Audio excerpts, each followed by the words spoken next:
السلام علیکم ورحمۃ اللہ وبرکاتہ۔ چند سوالات تھے۔ ایک سوال تھا کہ بیوی سے ہم بستری کی وجہ سے اگر غسل فرض ہو تو کیا اسے ڈیلے کیا جا سکتا ہے، کچھ وقت کے لیے مؤخر کیا جا سکتا ہے؟ دوسرا سوال تھا کہ کیا نفل نماز اگر گھر میں پڑھیں، کمرے میں پڑھ رہے ہوں، تو کیا قرات جو ہے وہ اونچی آواز میں کر سکتے ہیں؟ میرے بھائی جو ہے ان دونوں کے آنسر میں ایک ہی حدیث سے کروں گا انشاءاللہ۔ یہ حدیث جو ہے ابو داؤد میں موجود ہے 226 نمبر پر، نسائی میں موجود ہے 223 اور 224 نمبر پر، اور ابن ماجہ میں موجود ہے 1354، مشکات میں بھی الحمدللہ یہ حدیث موجود ہے 1263 نمبر پر۔ ایک تابعی کا بیان ہے کہ ایک دفعہ جو ہے وہ بیان کرتے ہیں کہ میں اماں عائشہ رضی اللہ عنہ کی خدمت میں حاضر ہوا تو میں نے ان سے جو ہے وہ 3 سوال کیے۔ اب پہلا سوال کر رہے ہیں کہ اماں جان یہ بتائیے کہ آپ صلی اللہ علیہ وسلم غسل جنابت کیا رات کے اول حصے میں اتارا کرتے تھے یا آخری پہر میں؟ تو اماں عائشہ رضی اللہ عنہ نے فرمایا کہ نبی پاک صلی اللہ علیہ وسلم جو ہیں کبھی کبھار غسل جنابت جو ہے رات کو بھی فرما لیا کرتے تھے اور کبھی جو ہے آخری پہر میں اٹھ کر فرمایا کرتے تھے۔ تو اس پر جو ہے ان تابعی نے جو ہے اللہ اکبر کا مطلب جوش سے کہا اور اللہ کی تعریفیں بیان کی کہ جس نے جو ہے دین میں اتنی آسانیاں رکھی ہیں۔ ہمارے ہاں جو ہے نا اکثر بولا جاتا ہے کہ جو بندہ بے غسلہ ہے نا تو یہ ہو جاتا ہے وہ ہو جاتا ہے، یہ بالکل جھوٹ ہے۔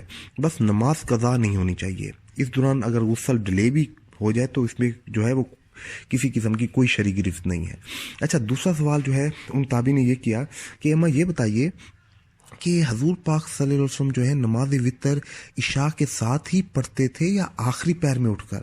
تو اماں عائشہ رضی اللہ عنہا نے جواب دیا کہ آپ صلی اللہ علیہ وسلم جو ہے بعض اوقات عشاء کی نماز کے ساتھ ہی وتر پڑھ لیتے تھے اور بعض اوقات جو ہے رات کے آخری پہر میں اٹھ کر بھی پڑھا کرتے تھے۔ تو اس پر پھر ان تابعی نے جو ہے اللہ اکبر کا نعرہ لگایا اور الحمدللہ کہا کہ تمام تعریفیں اس اللہ کے لیے ہیں جس نے دین میں اتنی آسانیاں رکھی ہیں۔ اچھا، تو ان تابعی نے تیسرا سوال یہ کیا کہ اماں یہ بتائیے کہ آپ صلی اللہ علیہ وسلم جو نفلی نماز پڑھا کرتے تھے خصوصاً رات کے وقت کی، تو اس میں آپ صلی اللہ علیہ وسلم کی رات جو ہے آہستہ آواز میں کرتے تھے یا بلند آواز سے؟ تو اس پر جو ہے اماں عائشہ رضی اللہ عنہا نے جواب دیا کہ نبی پاک صلی اللہ علیہ وسلم جو ہے اپنی نفلی نمازوں میں بعض اوقات آہستہ آواز سے بھی قرات کیا کرتے تھے اور بعض اوقات جو ہے بلند آواز سے بھی کیا کرتے تھے۔ تو اس پر ان تابعین نے پھر سے اللہ اکبر کا نعرہ لگایا اور الحمدللہ کہا کہ اللہ کا شکر ہے کہ اللہ نے جو ہے دین میں جو ہے اتنی آسانیاں رکھی ہیں۔ تو الحمدللہ اس سے کافی اس ایک حدیث سے جو ہے وہ کافی مسئلے مسائل جو ہے 3 کوسچنس کا جو ہے الحمدللہ آنسر ملتا ہے۔ اللہ پاک سے دعا اللہ پاک ہم سب کو قرآن اور سنت کے مطابق چلنے اور اس پر عمل کرنے کی توفیق عطا فرمائے۔ کسی بھی بھائی کا کوئی کویسچن ہو، کیوری ہو یا جو ہے کسی بھی حدیث کا ریفرنس چاہیے تو مجھ سے میرے واٹس ایپ کے نمبر پر رابطہ کر سکتا ہے۔ السلام علیکم ورحمۃ اللہ وبرکاتہ۔